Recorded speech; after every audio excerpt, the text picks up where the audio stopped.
Do not be afraid, little flock, for the Father is pleased to give you the kingdom. Hi, I'm Andy. I just want to take those words and work through them together. Do not be afraid, little flock. Please don't take those words as a threat. If you're suffering from acute anxiety, the command not to be afraid might make matters worse. Just as telling a clinically depressed person to rejoice in the Lord might well make them more miserable.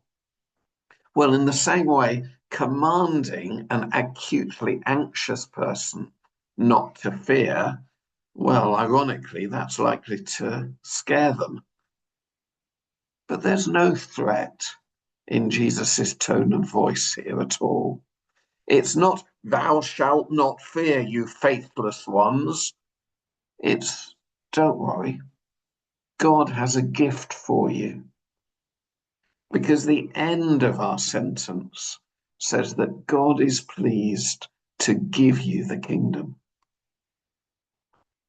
So God is definitely king, but this passage shows he's a different kind of king, a less scary kind.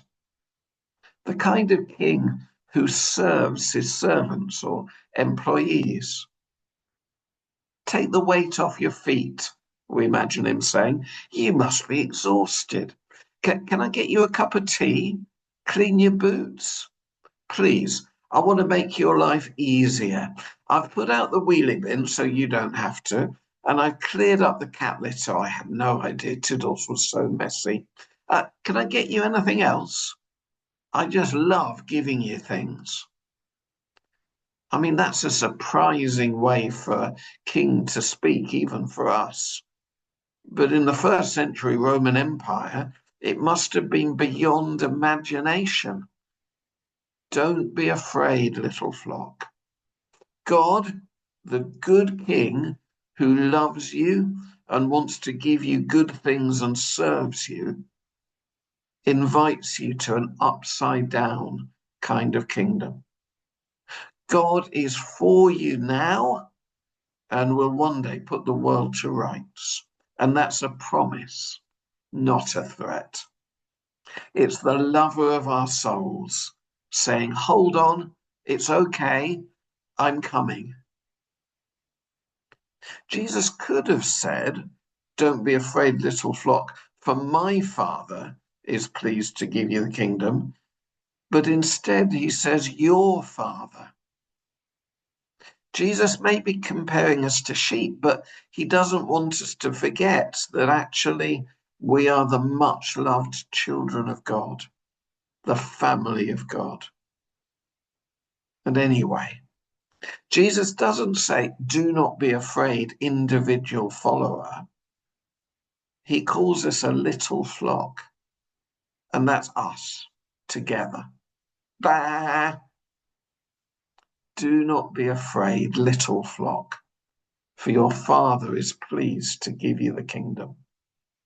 So let's think for a moment about anxiety, not as an individual condition, but as a characteristic of a living system like a flock of sheep or a church. If we're in an anxious system, family systems therapists tell us, then three impulses will kick in: fight, flight, or flop. And of course, these impulses are programmed into us. That roar might be a saber-toothed tiger, in which case I need either to defend myself or run away or give up my own principles and just do what the rest of my tribe do. But when a system is anxious all the time, and people are either fighting or emotionally withdrawing or failing to act on their principles, oh my goodness, that's exhausting, isn't it? And anxious, exhausted systems are horrendous places to live. So we are invited to do our part to receive as a gift the good news that God likes us and loves to give us good things, and ultimately the kingdom. The more we believe that truth in our inner being as well as in our brain, the more likely it is that the systems we're part of will be a little bit less anxious. I mean, my guess is that being a completely non-anxious presence feels pretty unachievable right now, but maybe you and I could aspire to be a slightly less anxious presence. It would make a real difference and make it just a bit easier for our little flock to make emotional connections and not compromise what they believe in. At church, that means less anxious preachers, less anxious science people, less anxious PCCs, less anxious coffee, less anxious music, less anxious flowers.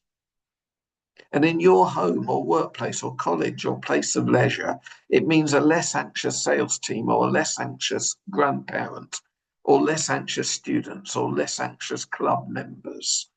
Do not be afraid, little flock.